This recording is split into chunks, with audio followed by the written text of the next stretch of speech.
Right, afternoon. Welcome everybody again for another FGS TV. We always enjoy it. Hope you always do. Good to see some familiar faces. You can see on the list there quite a few from Malta. Got Ukraine. Well, okay, that's good. The UK, obviously, and one from Iceland. There we are. Never had to Iceland, so welcome. Well, today will be slightly different. And before I do a couple of introductions or let people introduce themselves, this is a bit more product centric, and that's not really the way we act. So I don't really want it to come a lot like across like the shopping channel. Yeah, I don't want it to come across like maybe George Foreman's grill with a built-in cleaning pad. This is not what we're doing. The thing we're trying to get across here, from why I'm interested in Infoblox and why we've invited them on, and I appreciate Gary for coming on, is these aren't the new boy on the block, but I've only just heard of them, and everybody's talking about them. So there's got to be a reason. There's got to be a reason. I think they're 53% of that marketplace. Why have I not heard of them before? They've been around a long time, and let's just see where they play. But also, we've got people who understand the industry from the other side, working for clients, CISOs, etc., here, where the issues are, where the risks are, what the impacts of, risk being, what I'm looking for. I'll tell you what I'll do. Let's get some introductions before I waffle on about nothing. Yeah. Ian, can you introduce yourself, please? Sure. Hi, everyone. I'm Ian, based in Malta. I'm a security consultant. I've worked for the government of Malta. I've worked for the private industry and in various industries from health to cryptocurrencies to gaming. Hopefully I'll be giving some perspective here on both sides, from both of a penetration testing perspective, so the offensive side, as well as having been the guy on the other side trying to defend, wanting more visibility, wanting more improvements on the security operations front. So I'll be giving that kind of perspective on today's presentation. Okay, thanks, Ian. Dell, back again. Good to see. Back again for another version of FGS TV. So yeah, happy to be here. So the guys that don't know me, my name's Dell Smith. I work for a company called Alvarez & Marsal over here in the UK. Predominantly, I'm looking after the global engineering team, which has anything from laptop to network, and anything in between. So the server infrastructure, cloud, and all that stuff. So historically, I've been working for a lot of partners and a lot of different providers, and Infoblox was probably our key tool, which Gary will probably touch on about what Infoblox does. But yeah, I'm here to provide the end-to-end solution and why, and the reporting, and why we went down that road and why we're going down that road now. Yeah, okay. Cheers, Dale. Gary. Hey, Pete. So hello, everyone. My name is Gary Cox. I'm one of Infoblox's product sales specialists. We won't be worrying about the word sales in this one. This is an informational session today. I've been with Infoblox for 10 years, but as Pete said, they've been around for 20 years, and in many ways, one of the best kept secrets of the tech space, the tech vendor space. Our customers are normally the who's who. It's the folks that you recognize from the FTSEs and the Nasdaqs and so on, right at the top of the list. But I think, Pete, just to quickly pick on your point, why haven't people heard of us? It's because historically we've been in the belly of the network. We've been in the plumbing, right? DNS and DHCP and IP address management, those kind of foundational services which we all need to run our networks, right? Ian and Dell would not be able to run a business without these fundamental technologies. But previously it was just plumbing. And I think the reason we're now having this conversation is that plumbing has come to the forefront. The data that we provide is now needed in the SecOps world, not just in the networking world. That data that we provide is foundational when we look at digital transformations and technologies like SD-WAN. So the way the networks are changing has changed the importance of the data that Infoblox sits on. And I think that in turn is then hopefully raising the profile of what we do and why we do it. Well, thanks for the pitch, Gary. It's a good start. Right, no, so it's something my skill set is in policy generation, risk management. Yeah, not so much product. So availability massively, confidentiality, integrity. I mean, 27,001. If you cut me in half, I'd be like a piece of Brighton rock. You know, I'd have it written across around me. And so mine is slightly, so my knowledge around these sort of areas is limited. So you can talk to me, and you can talk to some of the people here who I can see some of the people who are watching now. Their knowledge is limited, I can tell you. Yeah, because I know who they are. Yeah, and I don't mean that in a detrimental way. So if we can keep the tone fairly high level, yeah, and the conversation, and try not to go into too many acronyms and out-tech each other, because I think people will drop off. So where is Ian? I'm going to come to you first, because you've been in the security industry and I've known you many years. Well, for, I say gaming, gambling, and whatever, all these big industries that are real fast and slick. And the security side, everyone's attacking these people. And that's not just an attacking thing. This isn't firewalls and things. So where do you see the issues lie, that this sort of product set? Because I don't really understand it. So what I would say is that I used to give a particular example when I was either teaching some security topics or discussing with colleagues. I used to use this phrase, which I will expand a little bit upon today, where I used to say, we're not running a small grocer here. You know, we're not running a supermarket here. Security is paramount. We have customer data, etc., etc. That doesn't even carry today anymore, because any business is handling data. It might be different kinds of data. You know, if we're talking about gaming companies, it's going to be a bit different to a supermarket. But pretty much we can say that for the vast majority of the customers, security concerns are very much similar. Okay, so we're going to look at attacks which are likely to go after personal data. Most businesses will have some form of personal data, credit card data. Most businesses will have or process or store some kinds of personal data, or somehow have an online payment system where they're making use of that data.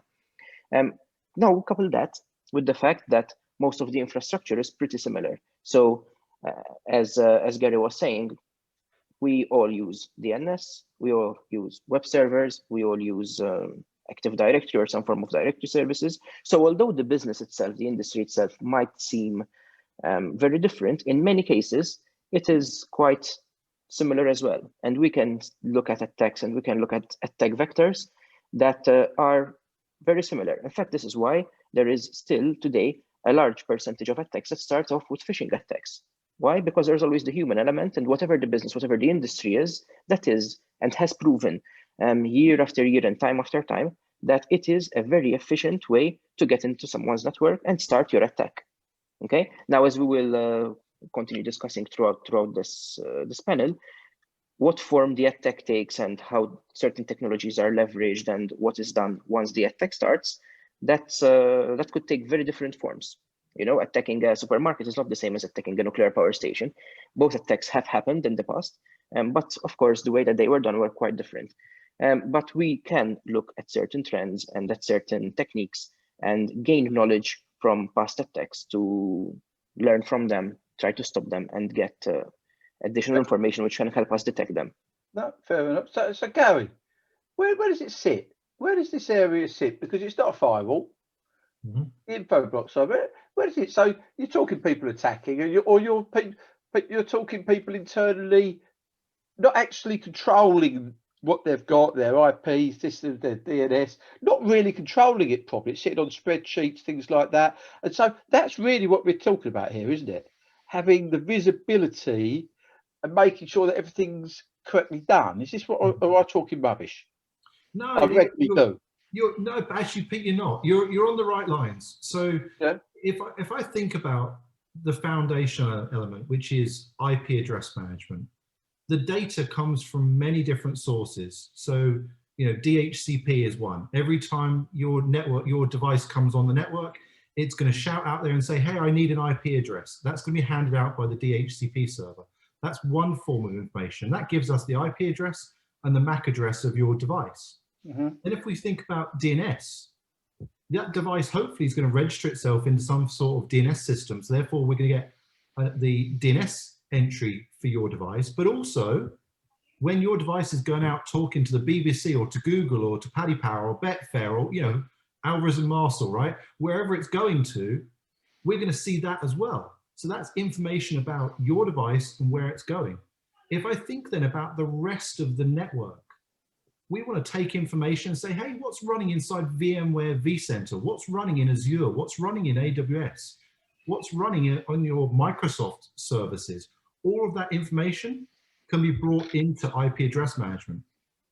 And if I take that one step further, IP address management can go and talk to your routers, switches, load balancers, firewalls, all of the layer 2, layer 3 tech stack, and bring that data in as well. So now, from an IP address management perspective, that good old spreadsheet that everyone used to struggle to manage, it's now on steroids because it's automatically pulling all this information from all of these places.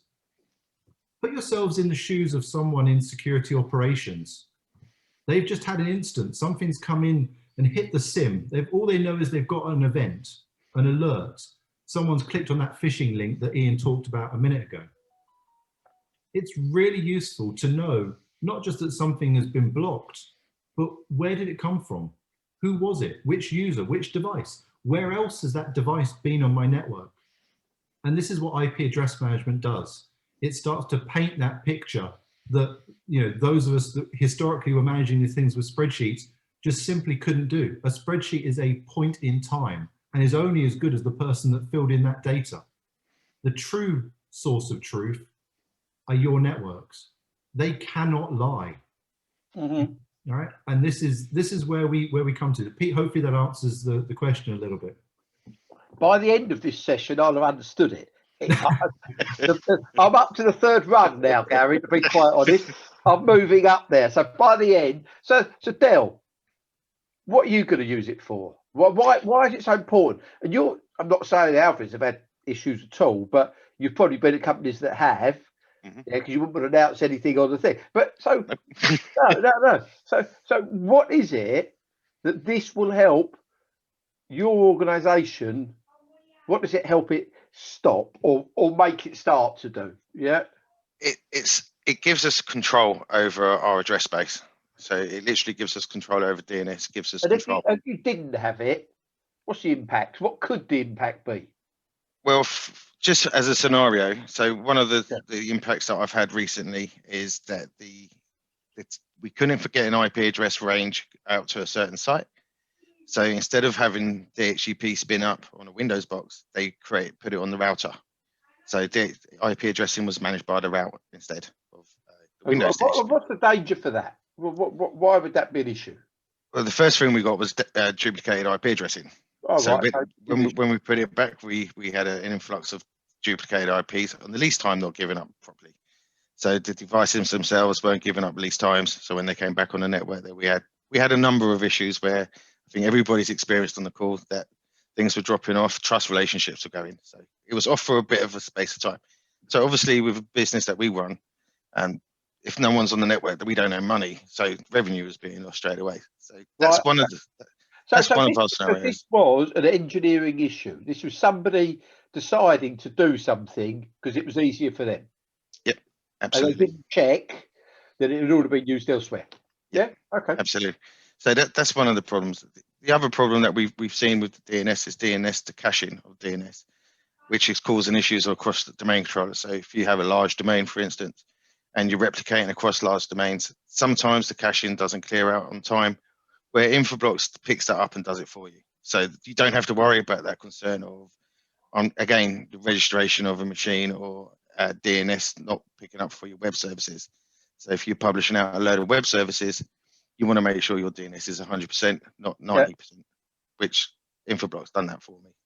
Okay. This reminds me, Pete, in a previous job, one of the engineering team by mistake turned his computer into a DHCP server and committed committed a denial of service inadvertently against his whole team. Right, okay, it's good of him or her. So that's not good then, is it? No, you could live without it. You could. So has Infoblox have suddenly gone like this? We've seen it, and everyone talks about them I've not heard of them before until the last probably 16, 18 months. And they've suddenly come to the forefront and people are talking about them. What's the main change in the industry that's brought that? Are we talking edge? Because everybody's now. I mean, I on my home wireless, we had 38 devices attached. Yeah, it seems ridiculous. I couldn't believe it. Then I went through, the doorbell, Nest, the heating system, and then I'm thinking, pretty much everything I've got here. 30. That's just is that having an impact on why you're not my house? I get that, Gary. Yeah. But why has it suddenly become a major issue? Because clearly the issue was there before. You're absolutely on the right lines, though, Pete. It's the proliferation of devices that's coming onto people's networks. Now, whether that's IoT devices, and you use the example there of your doorbell and your thermostat and your cameras or whatever it is you've got running there from good old Nest, Google. But if you take that and look at it in an enterprise context, there are people that will have connected fridges. There are people that will have sensors on doors, sensors on lifts, all these types of things. Cameras are obviously, prolific and everywhere nowadays. There's a good old, Ian probably remembers this one. There's a good old cyber incident where there's a connected fish tank in Las Vegas, which actually was the infiltration point, right? Yeah. So sometimes you have stuff on your network that you do not know about. And the fish tank is a very classic, very little bit cliched example nowadays, really. But, there is stuff, proliferation of stuff. And if we combine that with how the networks are transforming and looking at things like SD-LAN, SD-WAN, these software-based automated environments, you need to have something better than a spreadsheet in order to do it, right? If I want to go and spin up a new location, I want to go to a system and just make an API call and say, give me next available. I can't trust a spreadsheet to do that. How do I know that next available is truly available? If I look at Dell's example there, right? Clearly the person, spinning up on that router and didn't go and even, if they looked at the spreadsheet was wrong, or they didn't look at it in the first place, right? So, it has to be a source of truth that you can trust. And networks move fast nowadays. Companies move fast nowadays. The competitive advantage that companies get from being able to automate their networks and manage them with ease, I think it's hard to quantify that. So say somebody spends, because quite a lot of our job now as a partner is we're not just selling, say, a piece of storage, there's 200 grand's worth of storage, we then have to go and say, if you buy this storage, this is how much it's going to save you. The payback is going to be over 14 months. And so some of that is direct savings because they're maybe drop off the OPEX costs of the previous NetApp box that's 5 years old. They're paying 50 grand a year to do that. So you can do that. You can quantify payback periods and everything like this. Is the payback period for Infoblox, is that more of risk mitigation, or is there, right, okay, it's a lot, because I'm hearing now it's a lot easier to manage a network. Does that mean then you need less people managing that network, and they're not going to get it wrong as well? So you've got risk mitigation and you've got cost savings, or is it just the cost of risk mitigation? If you get the question. Yeah, I do. So I mean, there's a variety. I mean, years and years ago, Infoblox commissioned a Tolley report to actually look at the ROI between us and. What's the Tolley report? Tolley is a third-party analyst company. Right. And okay. They did some investigation. Completely, we paid for it, but it's impartial, so that at least the results are trusted. But what Tolley did was they'll look at things like setting up a printer. And they looked at what does it take in terms of number of clicks to do that in the Microsoft world versus the Infoblox world. And you get a few of those use cases going, then you can start to build up an ROI based on labor saving, right? Just literally the amounts of seconds, minutes, hours that you save over a year. Now, that's useful information, but not everyone's environment is the same. Some teams are really, really hard pressed, limited resources. So that's really valuable. Other teams, not so much. So actually then maybe it's about, how do I take the teams I've got and use them for other projects? How do I get other business initiatives done faster and quicker? I think the other one that we haven't really touched on yet is the using DNS for security purposes. And this is a huge, huge monetary saver. And I want to really emphasize this. DNS is everywhere on the network. So therefore, if you use DNS for security, you can protect all of those IoT devices like your Nest kit that cannot have an antivirus client. Right. You can still protect it. The data that it gives, it'll actually go down to the level of saying, hey, it was Dell's laptop that made this query. I expect it would be as well. Yeah, absolutely, right? Usually is. I know him well enough to be able to use that as that example. So, but you know, it's that granular information that saves time from a security operations perspective, the broad coverage and the very, very granular data. Combine that with the data that comes from DNS, DHCP, and IP address management, and all of a sudden I've just saved the SecOps team literally hours in the day. And if I'm saving them hours in a day, they can get through more events, which means the risk for the business goes down. So Ian, you're listening to this, and you've dealt with government, gaming firms. I know quite a few, Bitcoin sides. I mean, you're right up the top there, as far as I can see. I'm being ever so nice, but no, it's true. It is true. So you're listening to what you're listening to here. What are your thoughts? Tell me what you think. And I'm not saying you're going to go out and buy it, because you're not. No, I know what you mean. I know what you mean. But so what other things that you see that people do to mitigate these things and the cost savings? How do you see it? Just give us a holistic what you're listening to, because it's the first time you've heard this.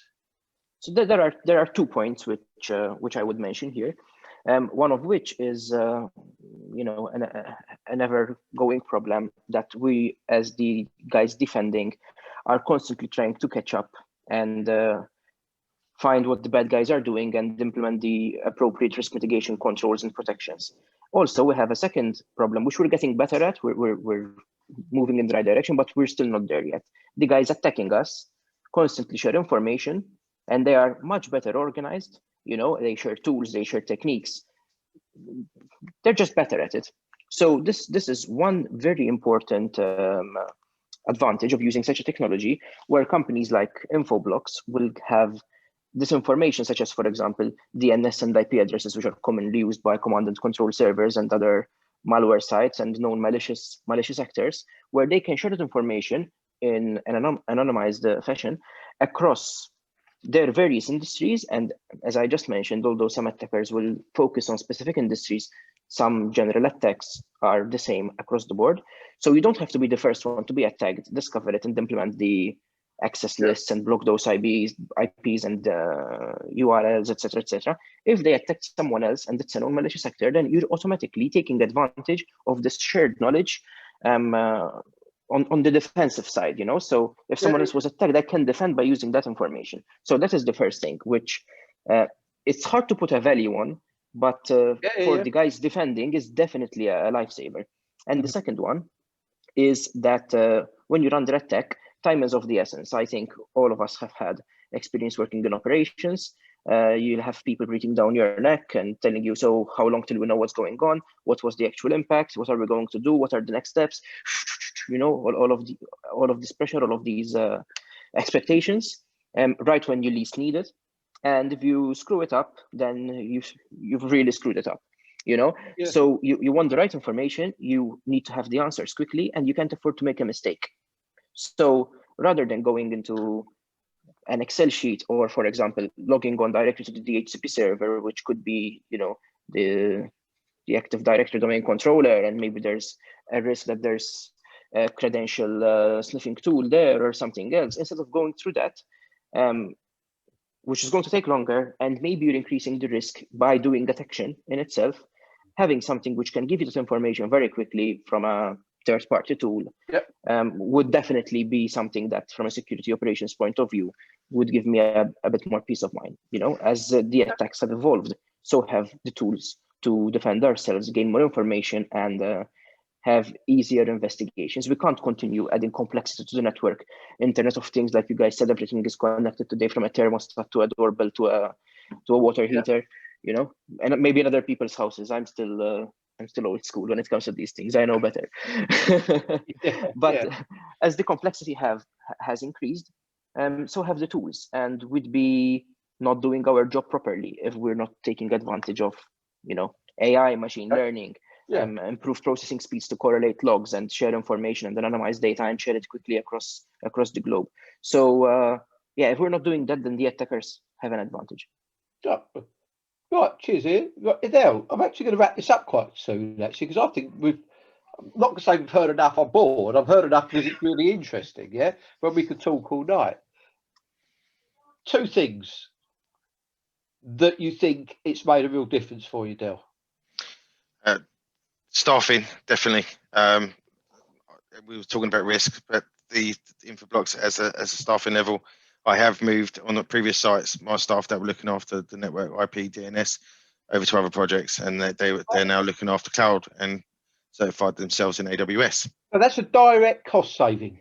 Direct cost saving. You'll move somebody that actually, if you had that cloud project is important. So you would have had to get somebody else in, or the company would have had to get other people in to do that. We would have had to get people in. Direct cost saving. Okay. Yep. So that was a bonus, and the reporting out of it. So the reporting out of, as Ian and Gary have mentioned, the reporting out of Infoblox as a tool, it's second to none. So it tells you from point A to point B, and it can't lie because IP addressing don't lie. So it's real-time reporting. Real-time reporting, live reporting. So it's visual. You can see visual. On a dashboard, looks great. Yeah.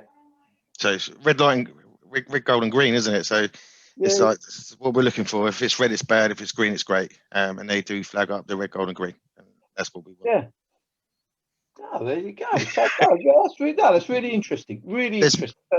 A lot more to it though, Pete, and there's a lot more the DNS security side that we could go on forever. When I gave you 2 points, should I give you 5 then? Yeah. Two's enough. Yeah.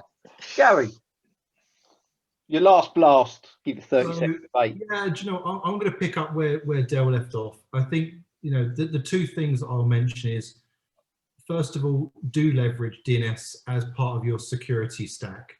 If I think about the examples that Ian gave, he said phishing is still the most important.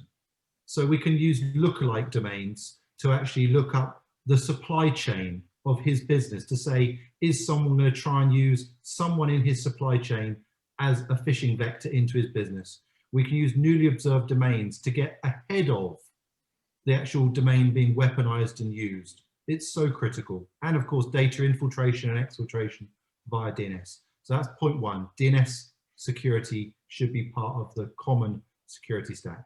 Point number two, we've talked about it a lot on this call, and I appreciate you allowing me to do it. IP address management as a single source of truth. It needs to come out of the network operations and be expanded to other parts of the business like security operations. That is a pot of gold that, you know, networks teams are sat on, that security teams need access to allow them to be more responsive, faster, and leverage that data. So those are my two takeaways, Pete. It's DNS security and IP address management as that pot of gold. Brilliant. I'll tell you what, guys. It comes across. God, I'm almost like a salesman, don't I? It comes across the. Don't need to laugh that much, Del. I'm studying more like Del Trotter every day. It's my Essex background, although he's or not just background, exactly where I live. So the reporting side, the visual side, there is cost savings. It's simplifying. So not only you probably get payback, so it costs you nothing, if you can put it across like that, it's reducing your risk, making life simpler, and you can see what's going on around your network. Yeah, well, tell you what, I might buy some from the house. Maybe I don't the house. But I'll tell you what, guys, thank you very much for that. And I hope the people who are watching enjoyed it. And as long as you learn something from it, as long as you take away something from it, that's why we do these things. You know, we do them on procurement, we do them on broker market, you know, the grey market and things like this. This is about education. And if people actually learn things, think, actually, I've learned something from there. That's what I want people to take away from this. And the more you learn, the more you're going to come back and think, I want to learn some more. So that was really interesting. Thank you, guys. Thank you for your time. I appreciate time is precious and time is money. So thank you very much indeed. And we're going to jump onto another call in a few minutes. Probably if we can leave it till 6 o'clock in Malta, Ian. Yeah, is that all right? Yeah, sure. 5 o'clock now, 5 o'clock, Gary? Yeah, let's go. Yeah, brilliant. All right then, guys. Thank you very much. And till next time, be careful. Yeah. Thank you. All right, Thanks, Pete. out there. Cheers, Pete. Cheers, Thanks, guys. guys. Thanks a lot. Bye, Cheers. guys.